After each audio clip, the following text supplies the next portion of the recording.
Oh, hi guys. We're here in Remolino. Now, Remolino is a community of the Secoya or Siekopai nationality. Up here, we're close to the Cuyabeno Reserve. If you look down the river there, you go down there a few hours and you enter in the Cuyabeno Reserva Faunistica, which is just full of animals. Beautiful, wonderful, wonderful forest place. So let's go and take a look. Let's have a look at some of the important Amazon plants that they've got here, and we'll have a little sneaky peek at the community as well. We've got lots of cool food plants here. This is a breadfruit, which actually is it's a beautiful tree, but it's introduced from Asia, so we're not interested in that. This one is super important. This here is called achiote, or they also call it anato in some places. I'm not sure if it's quite ready yet, but if we break one off, you can have a little look inside. See that it's got these kind of red seeds, and when it's more mature, you can use it both to colour and season your food, but it also makes this red face paint, which the most of the communities here in Ecuador use to paint their faces. Have you ever seen red face paint? It's this stuff. So, next one. Here we've got, I think that's a zapote. I don't know if you can, this big, really nice fruit. It's orange inside, really delicious. This here is morete, this immense, giant palm tree here, morete, or aguaje they call it in Peru. It's a really delicious fruit. It looks kind of like a snake skin, the fruit, and it's got this orange pulp inside, really, really nice, sort of silky smooth stuff. You can see up there how the fruit is produced on these kind of inflorescences that then later produce the fruit. Look how big this stuff is. Enormous. Oh, it's just broken off. But this stuff is absolutely massive. Really big palm. This is the leaf casing here. Absolutely enormous stuff. Hey there. Just the casing on the outside of the leaves, or that's the base of the leaf, isn't it? That's almost as tall as me there, if I was to put it straight. So you can imagine one of those leaves about 3 times as tall as me. What have we got else over here? What are we going to look at? Pilchi, okay. Pilchi over here. This one I talked about before in another video, but I can't remember if I put it online or not. So let's have another look. This stuff, there are loads of different varieties of this pilchi stuff.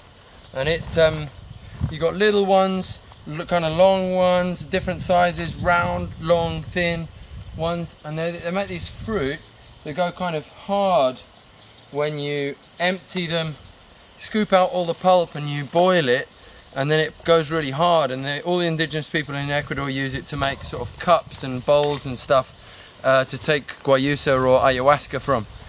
So this is a really, really important one. We brought to this community 5 different varieties of pilchi, so that's one they're going to really, really like. So we're going to go over here. We're going to go over here and we're going to check out one really, really important plant that I want to talk about, called chambira. This family here, this community actually is kind of dotted along the river. They're not all together. And this family here are the family Payahuaque family, and they have a very old granddad called Cesario, and Cesario is supposed to be one, like the most important sort of, I don't really want to call him shaman, but Secoya shaman, and he's when you ask him how old he is, he claims to be 200, although we all know that's BS. So over here, what else have we got? We've got some coconuts. That's from somewhere else, isn't it? Some chonta palms. That's everywhere. Over here we've got the uva de monte, or the Amazon grape. That's another very cool one. It's just about starting to produce fruit up there. That stuff's amazing, really, but really good.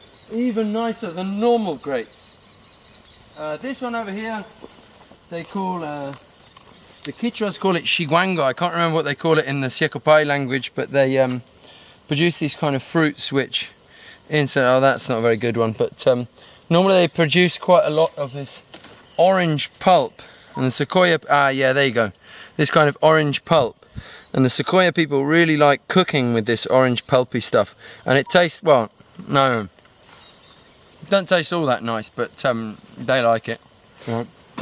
Anyway, chambira, let's talk business. over here, I don't know if you can see over there, there's a bunch of palm trees up there. That's chambira.